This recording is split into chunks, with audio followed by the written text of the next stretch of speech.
मैंने आपको कहा कि मुझे उस इंसान का चेहरा भी याद नहीं आता है, हम्म।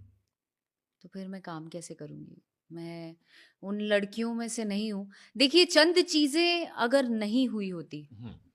अभी और भी बातें हैं जो मैंने बताई नहीं है, जो हम्म। मेरे दिल में है उस आदमी के भी दिल में होगा। हम्म। तो चंद चीज़ें हैं जो नहीं की गई होती ना, तो शायद हम लोग काम कर रहे होते। हम्म। सब है, इंडस्ट्री है।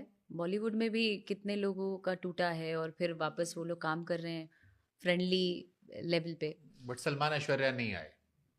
नहीं आए, ये भी नहीं आएगा दोबारा कभी।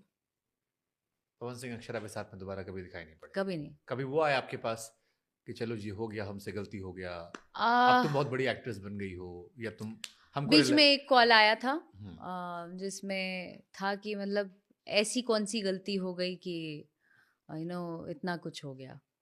आई I मीन